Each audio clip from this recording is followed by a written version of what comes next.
everybody's divided, everybody has their own opinions, and we all get to hear it. And we feel like we as the church have the answer if we could come together and point to the one thing that we actually do all agree on. Jesus is the answer.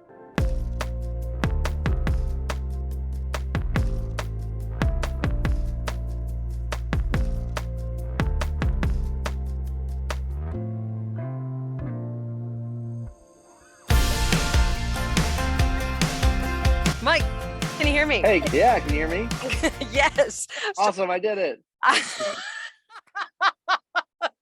I'm so glad you're here. Good to see you. Yeah. Thanks for having us on. I say us. Everything I say is us because Yes. of band stuff. But yes, You represent, Mike. You're representing. welcome to our cabin. There To you go. everybody out there, hey, I am here with Mike Schweitzer. Can I say it that way? You said it correctly. Nobody says it correctly first try. You're at the MercyMe cabin where it all goes down. Yes, so much goes down. Hey, show me. Most of which I can't even say. Do what? Can you show me a little bit of it? Yeah. So this is our fireplace. Yes. With the best part of the cabin. This is our well. Oh my gosh. Nobody really knows who he is. No, it's our booking agent. So funny story. He books a bunch of artists. David Crowder's one of them, and Mike Snyder had a big bushy beard for a season, and he was going to shave it off. He left the mustache for like a day and was taking pictures in like this super awesome Izod sweater with the mustache, looking like Ron Burgundy. And so, Yes, so does. Yeah. So he sent the picture to all of his artists, and Crowder, if you don't know Crowder, he's one of the funniest people ever. Literally sent the picture immediately to this website, and where they would turn it into an oil painting to give to Mike for Christmas, right? Well, Mike's like, I can't leave that up in my house. It looks super pretentious. So it sat in his basement forever. When we bought this cabin, we were giving him the tour of it. And he's like, I have the perfect housewarming gift. So after we got all the mildew off of it from sitting in the basement for years, we put it up there. And it's great because nobody knows who he is. And everybody's always like, it's so sweet that you guys would have a picture of Bart's dad over the fireplace, And it's like, yep, that's what we did. 100%. That is funny. I love it. Yeah. Does he look like Bart's dad? No, not even a little bit. Not even a little bit. They just assume, it must be because of Imagine. So right. Yeah. I didn't make that connection because I've played it so many times that I'm a little callous to it. So I suppose. I'm sure you're it happens. Yeah, it happens. You know what? There are days when I'm super into it because I could see like somebody in the crowd responding to it in a way that you can tell that they've gone through something and the songs helped them. And then there are times where I'm like, yeah. It's different every time. Well, it's true. It definitely has impacted an unbelievable amount of people. And then, the film rendition of I Can Only Imagine, people still, they need to hear those words. And recently I had a listener, they called in to win a prize. And I said to them, is there a song that I can play you today as a winner? They were like, you know what? I just lost my sister. I want to hear I Can Only Imagine. Wow. That's crazy. It is crazy. It is crazy. And these are folks that, weren't even plugged in to the first rendition of that song. This is the waves, the ripple effect, It's incredible. I mean, we're a band for 28 years this year. In August, we turned 28 years old. And to know that song has been around as long as it has. Yeah. Has done what it has done again and again and again. And the stories that we hear like that, like how it's brought comfort to somebody, how literally it has turned people away from suicide. It's like that's not even why the song was written. It has nothing to do with it, but God still uses it in a way that we had no intention of, and it doesn't even necessarily make sense, but God still used it in that way, which is what he does. It's true. We don't get to understand it all the time, which is great. Yeah. Amen. Amen. Just if you're faithful in doing the work in the cabin, writing the songs, and eventually it all, comes to the people in a new way. I was going to ask you, Mike, were you involved with any of the Bowen Hammett music? I know that Sam Millard was, and Bart. I'm involved, not directly in the music, more in the Bowen sleeps over at our house all the time because the Hammett boys and my boys are all real close. And so we're super close to the Hammett. My wife and I and Matt and Sarah, like they're probably our go-to, like we're going to go out to dinner couple.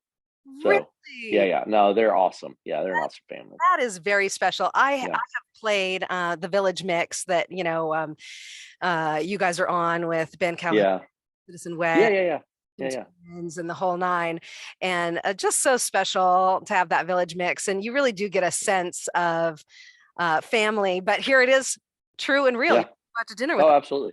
And actually, we were there for that, doing all the gang vocals. All of our kids were in there. Matter of fact, my Yes. oldest son was going through puberty at the time, and we are like, okay, you need to stop singing because it's Oh, bad.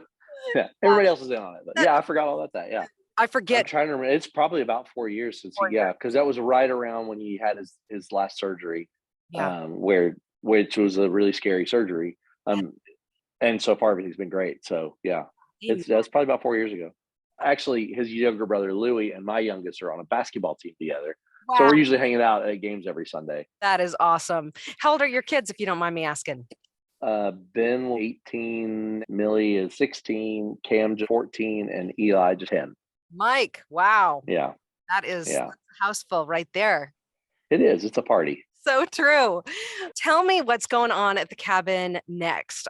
Yeah, we bought this in the fall of 2018, spent about half of 2019 kind of turning it into a studio, and then started writing and working on Inhale Exhale. Well, it became Inhale Exhale. It wasn't called Yes. that at the time, but so yeah, we worked on that, and that included all the songs from uh, this new record, Always Only Jesus. A lot of those were songs that we wrote for Inhale Exhale during that whole season, and then decided to go a different direction. So we're like, let's just hang on to these songs, finish them later.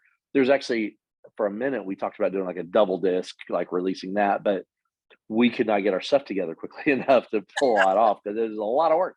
Um, so we shelved some of those songs, like "Then Christ Came," our single. Such a good song. Well, we teased it on Inhale Exhale. There was a demo version where like the song, we know the song's gonna be something special.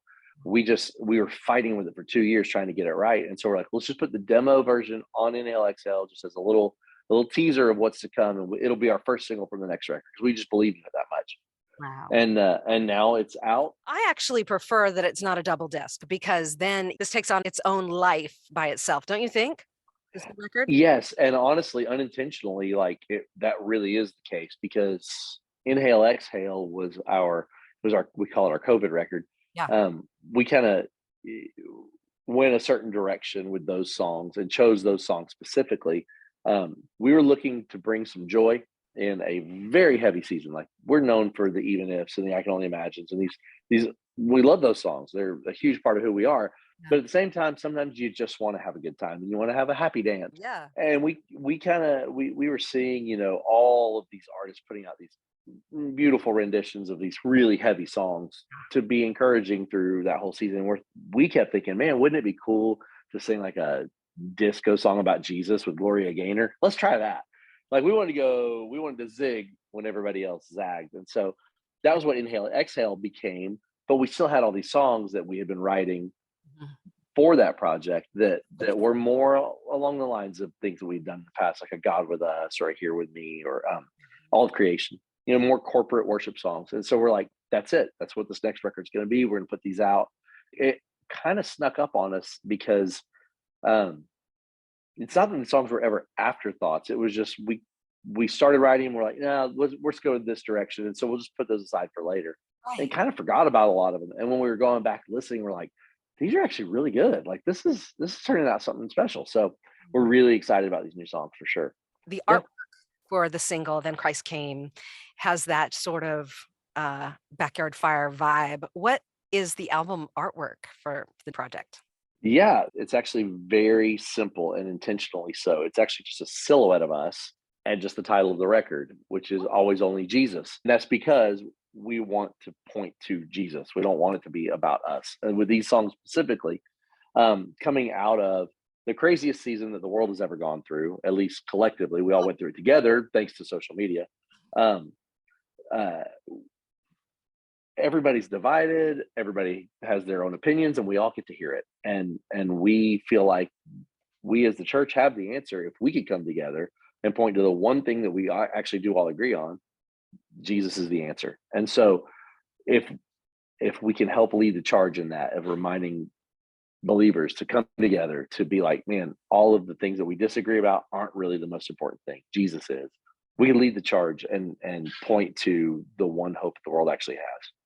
I love that concept for the artwork. I think that's really beautiful. And I think so many people have looked at your music and said, like you said, for 27, 28 years, you guys have Yeah.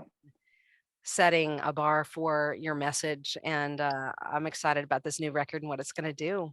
Oh, thanks. Yeah, we're really excited about it. And so, yeah, so we're excited to just kind of start seeing some of the reaction and then plan for a big spring tour and release them all.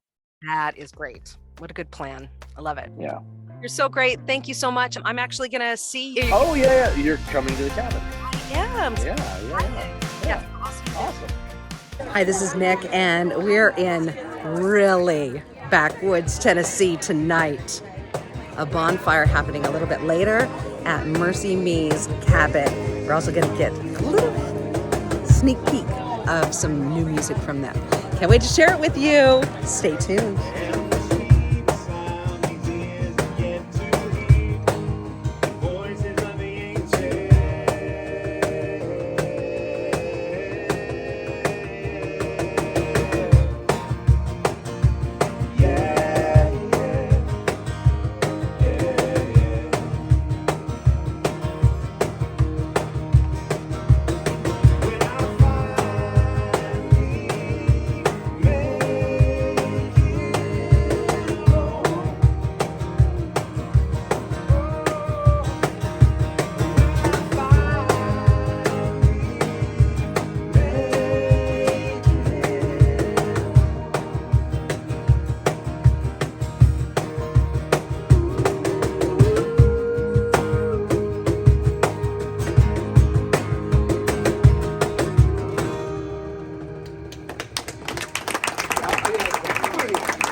The blue sky, still us one.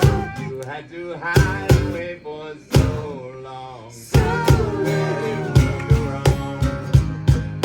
Oh, Mr. Blue Sky, still us one. You had to hide away for so long. Where did we go wrong? Mr. Blue, you did it right.